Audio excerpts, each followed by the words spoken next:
Europe 1 Soir. 19h, 21h, Pierre de Villeneuve. Mes camarades de la deuxième heure, bonsoir Vincent Roy. Bonsoir Pierre de Villeneuve. Journaliste et écrivain, bonsoir Jean-Michel Salvatore. Bonsoir Pierre. Chroniqueur, politique et communicant. Il n'y a qu'à regarder ses chaussures pour voir qu'il est désormais un grand communicant. Bonsoir à vous David Amiel. Bonsoir. Député EPR de Paris, les consultations se poursuivent à Matignon. Ça n'a pas empêché d'ailleurs François Bayrou d'aller à Pau pour présider le conseil municipal. Et là, patatras ou utilisez l'expression que vous voudrez, mais le Premier ministre se dit favorable à une réautorisation du cumul des mandats pour les parlementaires. Est-ce que vous y voyez un lien ? D'abord, c'est pas pour lui-même. Vous l'avez rappelé qu'il le fait, puisque rien n'interdit aujourd'hui d'être membre du gouvernement et de diriger un exécutif local. Ça a d'ailleurs été le cas dans le gouvernement de Michel Barnier. On avait plusieurs personnalités. Je pense par exemple au ministre des Transports, qui était resté président du conseil départemental. Et donc François Bayrou a indiqué son souhait de rester maire de Pau en même temps qu'il était Premier ministre. C'est d'ailleurs pas le premier à faire cela. Il y a beaucoup de premiers ministres qui étaient restés maires de grandes villes.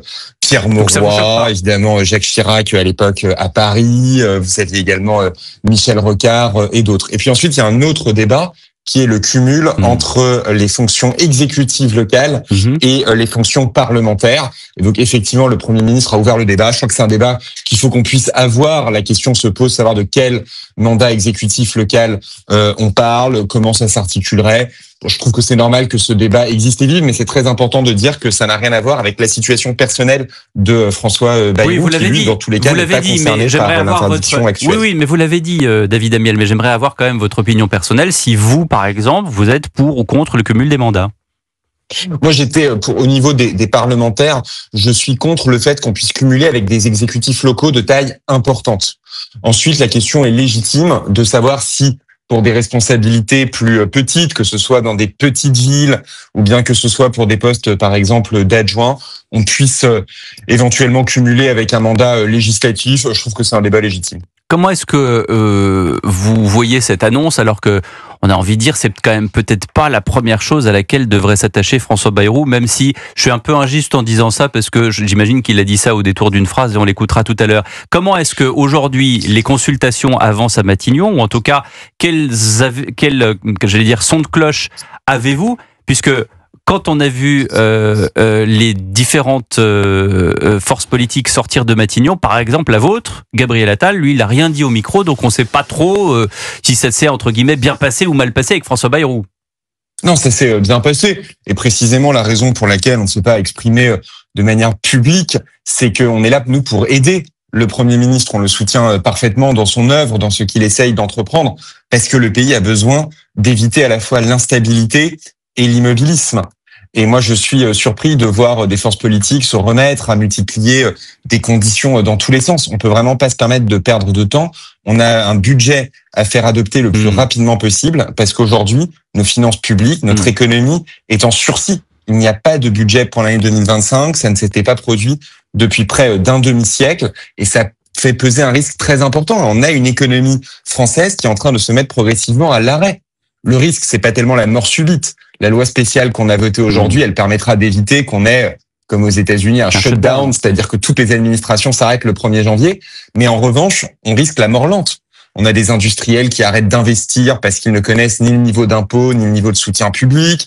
On a des agriculteurs qui sont en grande détresse. On a des armées qui doivent annuler les recrutements et les achats de matériel prévus alors qu'on a une guerre en Europe. On a une police qui n'est plus capable non plus d'investir, de mettre davantage d'agents sur la voie publique alors qu'on en a bien besoin face à la montée de l'insécurité, du trafic de drogue et j'en passe. Et donc nous, c'est vraiment notre première priorité, c'est de tout faire pour que le plus rapidement possible, la France puisse avoir un budget. Jean-Michel Salvatore. Je voudrais vous interroger sur le socle commun. Comment vous pourriez qualifier la solidité de ce socle commun ? Est-ce que vous avez le sentiment qu'il est plus solide avec Bayrou qu'il ne l'était avec Michel Barnier ? Le socle commun était en réalité solide avec Michel Barnier. On avait une coalition. Et donc, c'était normal qu'il y ait sur certains éléments la solidarité n'était pas toujours au rendez-vous, quand même. À aucun moment, c'est quand même très important de le dire, à aucun moment, la fragilisation et a fortiori la censure, le renversement de Michel Barnier n'est venu de son socle commun. Donc, la priorité aujourd'hui, c'est évidemment de conserver ce socle commun, ce travail entre le bloc central et les LR, mais c'est même de pouvoir l'élargir, d'avoir au moins un socle de responsabilité, c'est-à-dire d'avoir avec les socialistes un accord de non-censure qui permette d'éviter d'avoir un nouveau renversement du gouvernement. Je crois que notre pays, notre économie, nos finances publiques ne peuvent pas se le permettre. Et de plaire aussi au RN pour que Marine Le Pen ne censure pas à nouveau. Je crois que ce qui compte malheureusement du côté du Rassemblement national, c'est pas le contenu des politiques publiques, c'est pas le contenu du budget. D'ailleurs, on a bien vu dans les derniers jours Marine Le Pen se mettre chaque jour à rajouter une condition qui aurait soi-disant permis à Michel Barnier d'éviter la censure. Non, je crois que ce qui se passe est beaucoup plus simple. Simplement, Marine Le Pen a décidé, comme Jean-Luc Mélenchon, de tout faire pour avoir une élection présidentielle anticipée. Jean-Luc Mélenchon, parce que c'est conforme à son agenda de déstabilisation des institutions qu'il promeut depuis plusieurs années. Marine Le Pen, probablement parce que son calendrier judiciaire l'incite à accélérer les choses. Et on a très bien vu un changement très fort depuis les réquisitions du parquet. Donc je crois qu'on se leurrerait à croire qu'on peut convaincre le Rassemblement national avec une mesure en plus ou en moins. En réalité, le Rassemblement national a décidé, comme Jean-Luc Mélenchon, de créer les conditions d'une crise politique. Je rappelle que David Amiel, député EPR de Paris, est avec nous en direct sur Europe 1. Question de Vincent Roy.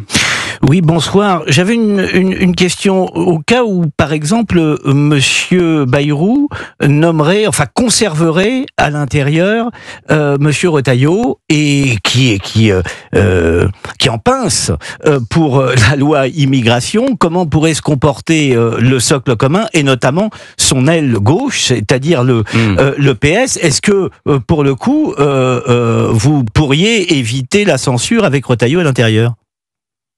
D'abord, je crois que c'est pas une question de personne. Donc, évidemment, qu'il n'y a aucune difficulté avec Bruno Retailleau. Je pense que sur la question de l'immigration, il faut aussi savoir de quoi l'on parle.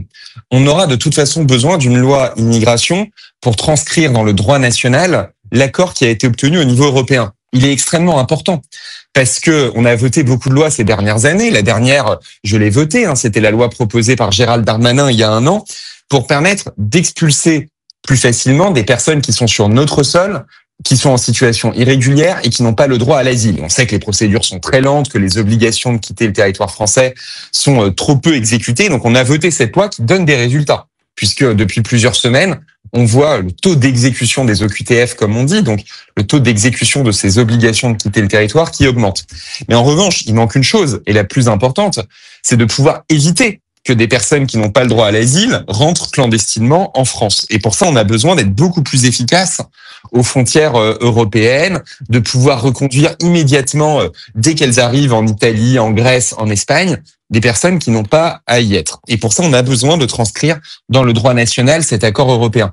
Il a été approuvé, cet accord européen, par y compris des partis socialistes, d'autres pays européens, à commencer par les Allemands. Donc ça, on en aura besoin et c'est absolument impératif. Qu'est-ce que vous pensez de la proposition de Louis Sarkozy qui dit qu'il faut mettre l'assimilation au cœur de cette nouvelle loi immigration s'il y a une nouvelle loi immigration?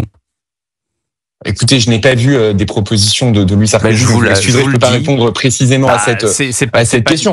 Ensuite, est-ce que le terme d'assimilation déjà vous fait peur, ou est-ce qu'il vous hérisse, ou est-ce qu'il vous au contraire réjouit? Est-ce que le fait qu'aujourd'hui qu'on passe à une assimilation, que les Français, les personnes qui veulent rentrer en France soient assimilées plutôt que d'être intégrées, est-ce qu'aujourd'hui pour vous c'est un sujet ou c'en est pas un? Vous savez, d'abord, évidemment que c'est pas un terme qui me hérisse. Moi, je viens d'une famille où tous mes arrière-grands-parents étaient étrangers. Pardonnez-moi de ne pas le savoir. Assimilés à la France, et j'en suis très fier. D'ailleurs, c'est une grande chance que la France offre à ses enfants qui viennent de loin, de très loin, de quelques continents que ce soit, de pouvoir partager sa culture et son histoire. Et le terme d'assimilation, il est dans notre droit. Donc, c'est pas une question provocatrice. Il est dans le Code civil actuel. Donc on n'a pas besoin de changer le droit.